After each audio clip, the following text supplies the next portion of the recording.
అందరికి నమస్తే. రాజకీయం, సినిమా, గమ్మతి ఇచ్చంత్రాలు, వైరల్ అవుతున్న వీడియోలు ఇట్లా తీరు వార్తలతోని మైక్ టీ ముచ్చట్లు తయారుగున్నాయి. చలో సుషదం పాండ్రి. అంతకంటే మొదల హెడ్లైన్స్. ఎస్ఎల్బీసీ కూలీల కోసం హరీష్ రావు పోరాటం. సర్కార్ అస్సలు చేస్తలేదట ఆదుకునే ఆరాటం. మధ్యప్రదేశ్ లో జరిగింది పెట్టుబడుల మీటింగ్. అన్నం కోసం అయింది ఫుల్ ఫైటింగ్. ఎన్నడు తీరుతాయో యూరియా కష్టాలు, ఎరువులు లేకుండా రైతులకు నష్టాలు. ఇన్ని రోజులు ఓపిక పట్టినాం, ఇక మాతోని కాదు. సర్కార్ శాతగానితనంతోటే ఎస్ఎల్బీసీ స్వరంగం తవ్వకాలల్లో 8 మంది ఆగమైతున్నారు. వాళ్ళను ఇగ బయటికి తీస్తారు, అగ బయటికి తీస్తారని చూసినాం గానీ ఈ సర్కార్కు ఏది శాతగాని అర్థమైంది. అందుకే ఎస్ఎల్బీసీకి పోతున్నాం అని హరీష్ రావు సార్ అన్నాడు కదా. అగో అన్నట్టే స్వరంగంలా కూలీలు చిక్కుకున్న కాడికి పోయిండు. మరి అక్కడ ఏం జరిగింది, ఎట్లా జరిగింది అనేది ఒకసారి చూద్దాం పాండ్రి.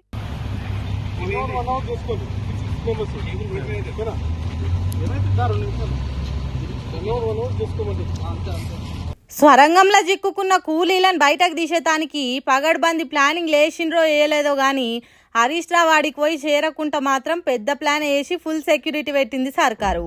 ఆగ చూడుండ్రి ఎంతమంది పోలీసులు గుంపులుగా ఉన్నారో. స్వరంగంలో చిక్కుకున్న కూలీల పరిస్థితి ఎట్లున్నది, సర్కారు ఎందుకు సపోర్ట్ చేయకుంటుంటున్నది అనేది తెలుసుకునే తానికి పోతే పోలీసులు అందరిని ఆపినరట.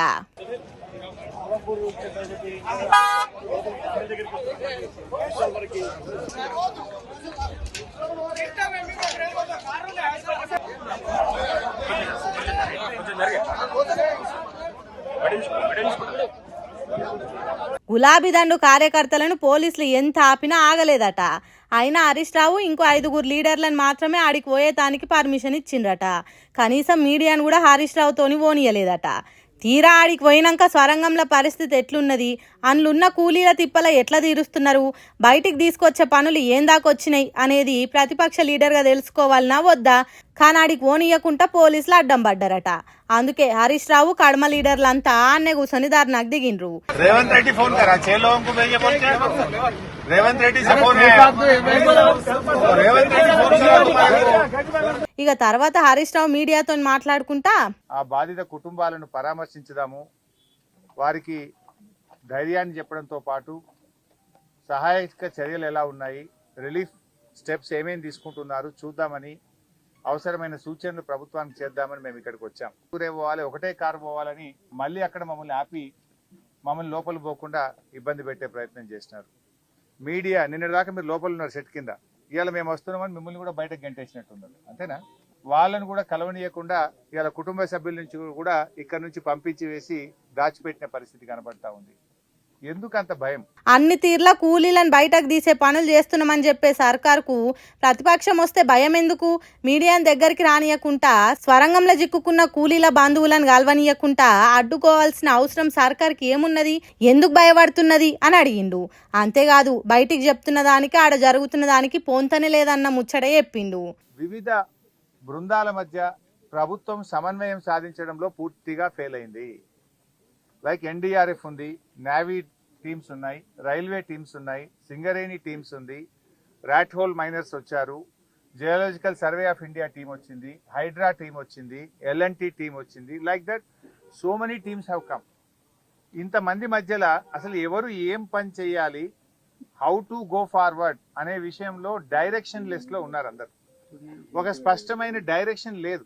ఆగో అట్లున్నదట సర్కార్ పనితనం. అన్ని ఉన్నా అల్లున్నోట్లే శని ఉన్నది అన్నట్టు సర్కార్ చక్కదనం మంచిగా లేదట. మంత్రులు పొద్దుగాలు వస్తున్నారు, సాయంత్రం పోతున్నారు, సాయంత్రం వస్తున్నారు, పొద్దుగాలు పోతున్నారు హెలికాప్టర్ వేసుకొని. ఎలక్షన్ ప్రచారం పోతున్నారు. ముఖ్యమంత్రి ఇంతవరకు రాడు, డైరెక్షన్ లేదు. మంత్రి గారు రోజు సాయంత్రం వస్తుండు, పొద్దుగాలు వేసిపోతుండు. ఆడికి పోతుండు. ఇంతకంటే ముఖ్యమైన పని ఏముంటుంది రాష్ట్రంలో? అసలు ఒక డైరెక్షన్ ఇయ్యరా మీరు? అంతే కదా, ప్రజల ప్రాణాల కంటే ఎక్కువేముంటది. అందుకే సర్కార్ చేస్తున్న పనిని చింత గట్టినంత పని చేసిండు హరీష్ రావు. డీవాటరింగ్ చేసి ఫాస్ట్ గా మీరు కన్వేయర్ బెల్ట్ ను ఓకే చేసి లోపలుండే మక్కునంతా either by manual or by machine by hook or కుక్ మీరు బయటకు తేవాల్సి ఉండే. 6 రోజుల తర్వాత తట్టడి మట్టి తెచ్చిరియాల. 6 రోజులు 8 ప్రాణాలు. తట్టెడు మట్టి తెచ్చేతానికే ఇన్ని రోజులు దండ్లాడిండ్రట. అది కూడా హరీష్ రావు ఆడికి పోతున్నందుకే తెచ్చిండ్రో లేకుంటే పని జరుగుతున్నదని అనిపించుకునే తానికి తెచ్చిండ్రో అని అంటున్నారు. మీడియాతో మాట్లాడిన తర్వాత మంత్రులను స్వరంగం దొవ్వే కాంట్రాక్టర్ పట్టిన జేపీ కంపెనీని ఓనర్లను కలిసేతానికి పోతుంటే పోలీసులు చూడుర్రి ఎట్లా ఆపిండ్రో. అరే 8 మంది పానాలు ఎట్లా కాపాడుతున్నారు, ఎందుకు ఆలస్యం అవుతున్నది అనేది తెలుసుకున్నాడు కూడా చెయ్యొద్దా అన్నట్టు కోపానికి వచ్చిండు హరీష్ సారు. అంతేకాదు 3 నెలల నుంచి జీతాలు ఇవ్వకుండా పని చేయించుకుంటున్న ఉత్తర భారత కూలీల తరపున కూడా హరీష్ రావు మాట్లాడిండు.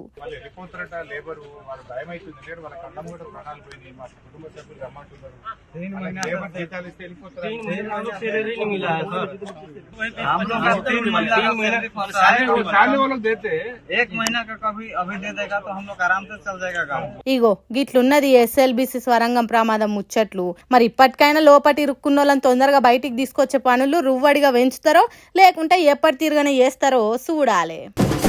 మంత్రాలనేటి ఎవరో దేవుడా అని మొత్తుకున్నా చాలా మంది నమ్ముతలేరు. ఒకవేళ మంత్రాలే ఉంటే అవిటికి మనుషులను చంపే అంత పవర్ ఉంటే మన దేశం బార్డర్ కాడ సైనికులు ఎందుకు ఉండాలి?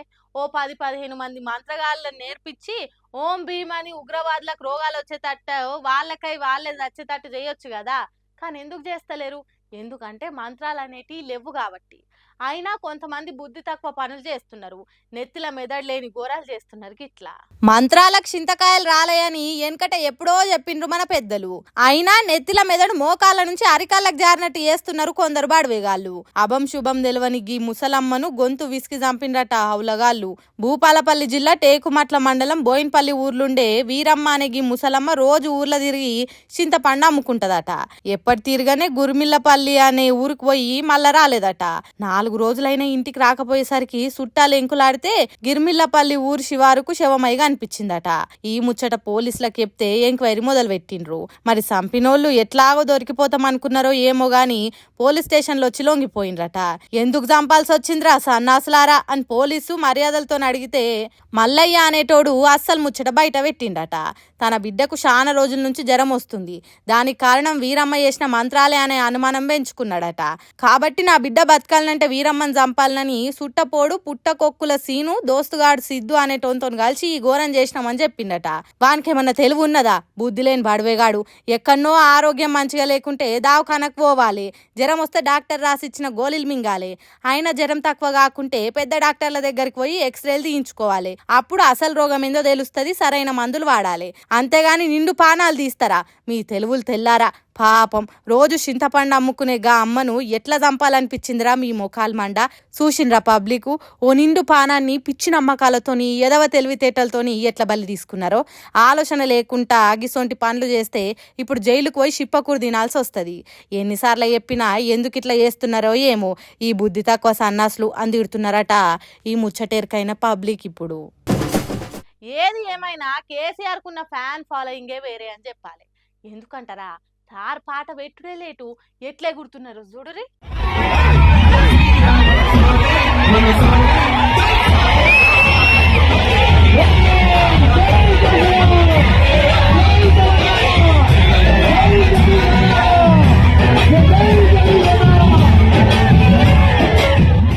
సారే రావాలంటున్నరే తెలంగాణ పల్లెలల్లా, మళ్ళా కారే కావాలంటున్నరే తెలంగాణ జిల్లాలల్లా అని పాట పెట్టుడే లేటు ఎట్లా ఆడుతున్నారో కదా. మాజీ మంత్రి జగదీష్ రెడ్డి ఆధ్వర్యంలో పెట్టిన జాతర కాడికి సార్ వచ్చి మైకు పట్టిండో లేడో ఖాతమిగా జై కేసీఆర్ జై జై కేసీఆర్ అనుకుంటా షురూ చేసిర్రు. ఇక ఆల జోష్కు డీజే అన్న కేసీఆర్ పాట పెట్టుడే లేటు దమ్మొచ్చి కూలబడేదాకా దుంకిర్రు. ఇక ఆగుర్రి ఆగాగుర్రి అంటే ఇంటరా? చల్ మీరే జర్సేపు మైక్ ఆపుర్రు అన్నట్టు స్టెప్పులు వేస్తూనే ఉన్నారు. ఇక ఆల జోష్ చూసి జగదీష్ సార్కు ఇంకింత ఊపొచ్చి ఆడున్నోళ్ళు కూడా ఓ చేయి వేసి జర్సేపు కేసీఆర్ పాలన గురించి మాట్లాడుకొచ్చిర్రు. మెల్ల చెరువు శివాలయం జాతరలైన ఈ ఆట ఇప్పుడు ఇంటర్నెట్లో ఇరగమరగ తిరుగుతుంది. ఇంక చూసినాక కారు కర్తలు ఆగుతారా చెప్పుర్రి? చేతులు నయంగా షేర్లు చేస్తుర్రు ఈ వీడియోను. ప్రపంచ దేశాల నుంచి పెట్టుబడులు పెట్టేటోళ్ళు మన మధ్యప్రదేశ్ రాష్ట్రం వచ్చిండ్రట. పెద్ద పెద్ద కంపెనీలు కట్టేతానికి కోట్ల కొద్ది పెట్టుబడులు పెట్టేతానికి వచ్చిన వాళ్ళ మీటింగ్ నడిచిందట. అదేనుల్లా గ్లోబల్ ఇన్వెస్టర్ సమ్మిట్ అనే మీటింగ్ జరిగిందట. మరి మన దేశం నడి రాష్ట్రంలో జరుగుతున్న ఆ సమ్మిట్ ఎట్లా జరిగింది, ఎన్నెన్ని పెట్టుబడులు వచ్చినాయి, ఏ ఏ కంపెనీని ప్రాజెక్టులు రాబోతున్నాయి అనేది మనం కూడా చూసి తరించాలి కదా. ఇంకెందుకు ఆలస్యం, చలో మధ్యప్రదేశ్ రాష్ట్రం.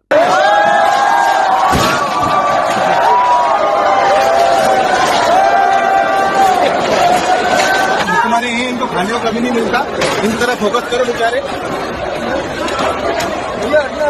हाँ हाँ जाओ जाओ जाओ. अरे देख लेना बेचारा खाने को नहीं मिलता. ఎట్లున్నది పెట్టుబడులు పెట్టేందుకు జరిగిన గ్లోబల్ ఇన్వెస్టర్ సమ్మిట్? కొత్త కంపెనీలు కట్టుడు దేవుడేరు గాని తిండి కాడ పెట్టిన దర్వాజాలు కూలగొట్టే కథ అయింది. మీటింగ్ ఎట్లా జరిగింది, ఎవరెవరు ఎన్నెన్ని పెట్టుబడులు ఒప్పుకున్నది ఎంత, ఒప్పించింది ఎంత, ఆఖరికి రాష్ట్రానికి వచ్చే రాబడి ఎంత అనేది ఏం లేదు. తిండి కోసం ఎగబడి భగవాన్ల కాడికి ఉరుకుడే కావాలి అన్నట్టు చేసిండ్రు. సమ్మిట్ ఏ గంగల కలుస్తేంది, నా కడుపు నిండు కావాలి, అసలే మంది ఎక్కువ ఉన్నారు, నేను వెనక పడితే ఆ బుక్కెడు బువ్వ కూడా దొరుకుతుందో దొరకదో అన్నట్టు చేతుల బొచ్చెలు పట్టుకొని కొట్టుకున్నంత పని చేసిండ్రు.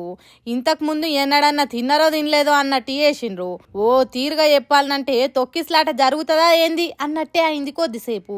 ఈ మీటింగ్ అసోంటి మీటింగ్ కూడా కాదట, ప్రధానమంత్రి మోడీ షురువు చేసిన సమ్మిట్ అట. బయటి దేశాల నుంచి వచ్చిన వాళ్ళకు ఇక్కడ భోజనాలు పెడితే ఇంకెంత పరువు పోయేదో గాని ఆడికి వచ్చిన జనాల కోసం పెట్టిన భోజనాల కాడ జరిగిన బువ్వ యుద్ధం అట ఇది. ఖాళీ ప్లేట్ల కోసం ఎట్లా కొట్టుకున్నారో చూడుండ్రి.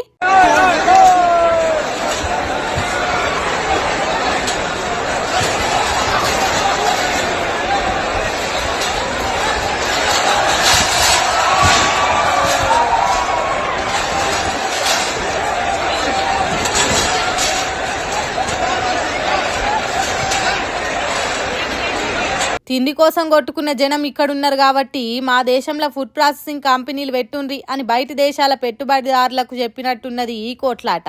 అట్లున్నాయి మధ్యప్రదేశ్ సర్కార్ పెట్టిన సౌకర్యాలు. ఏం చేస్తాం, సర్కార్కు తగ్గట్టు జనాలు, జనానికి తగ్గట్టు సర్కార్లు. ఇట్లున్నాక దేశం బాగుపడమంటే ఎందుకు బాగుపడది, తప్పకుండా అవుతుంది అని అంటున్నారు ఈ వీడియోలు చూసిన జనాలు. చెప్పి మా నోర్లు గుంజుతున్నాయి కానీ ఈ యూరియా కష్టాలు అయితే దాపేటట్టు లేవు కదా రాష్ట్రంలో. మళ్ళీ ఇందిరమ్మ రాజ్యం అంటే ఇదే కావచ్చు. అయ్యో రామా, ఇది నేను కాదులా, ఇగో గిన్నె మాట్లాడుకుంటారు. ఏమి కష్టమురో తెలంగాణ పల్లెల అని వాడుకునే రోజులు దగ్గరలో కాదు, ఆల్రెడీ వచ్చేసినాయి. అగో ఏంది గట్లంటుర్రు అంటారా? ఇందిరమ్మ రాజ్యం తెస్తామన్నారు కదా సర్కారోళ్ళు, అన్నట్టే తెచ్చిర్రు కూడా. మీరే కళ్ళు పెద్దగా చేసుకొని వీక్షించుర్రి.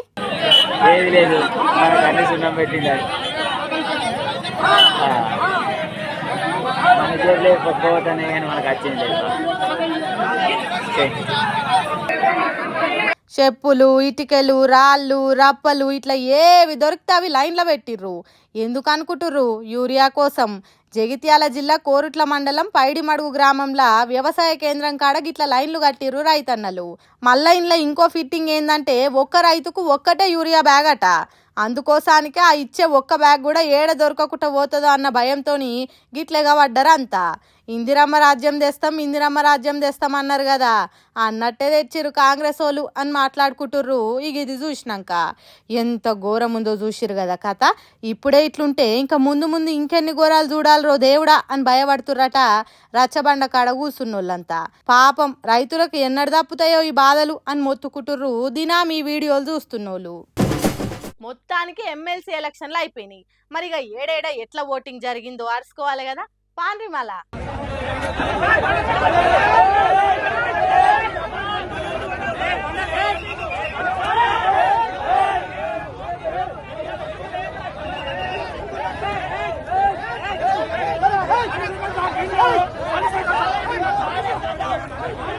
ఇగో ఇది ఎన్నికల వాతావరణం అంటే. ఉత్తగా పోయి ఓటేసి వస్తే ఆ ఎన్నికలలో కిక్కేముంటుంది? పొట్టు కొట్టుకుంటే గల్లవట్టి నెట్టుకుంటే ఏమన్నా ఎలక్షన్ మజా వస్తుంది, లేకుంటే అసలు ఎన్నికలు జరిగినట్టే ఉండదు అనుకున్నారో ఏమో. మంచిర్యాలలో ఓ దిక్కు కాంగ్రెస్ పార్టోళ్ళు, ఇంకో దిక్కు కమలం గుర్తు పార్టోళ్ళు ఇష్టం ఉన్నట్టు కొట్టుకున్నారు. ప్రశాంతంగా జరిగే ఎన్నికలలో ఎవరైనా తప్పుడు ఓటు వేసిండ్రో లేకుంటే పైసలు వంచిండ్రో ఇంకేదైనా జరిగిందో తెలియదు కానీ డి అంటే డి అన్నట్టు కొట్టుకున్నారు. ఈడిట్లుంటే గీడ చూడుర్రి.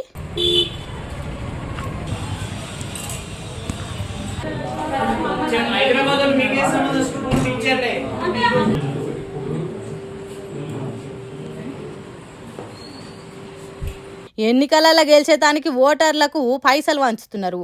లిస్టులున్న పేర్లు చదువుకుంటా ఒక్కొక్కరికి ఇస్తుంటే మీడియా వాళ్ళు వీడియో తీసుకుంటా పోయే వరకు నోరెళ్ళ పెట్టి అన్ని చదువుకున్నారట. చూడుర్రి ఎట్లా పోతున్నారో, మాకేం సంబంధం లేదు, ఏదో వాళ్ళు లిస్ట్ వచ్చినాం అన్నట్టు యాక్టింగ్ చేస్తురట. ఇది కూడా మంచిర్యాల నస్పూర్ మున్సిపాలిటీ పరిధిలో జరిగిందట. లిటిల్ రోబోస్ ప్రైవేట్ బడిలో ప్రైవేట్ టీచర్లకు పైసలు వంచే కార్యం అటు ఇది. ఇగో ఇట్లా టీచర్ ఎమ్మెల్సీ, గ్రాడ్యుయేట్ ఎమ్మెల్సీ ఎన్నికలు వచ్చినాయి.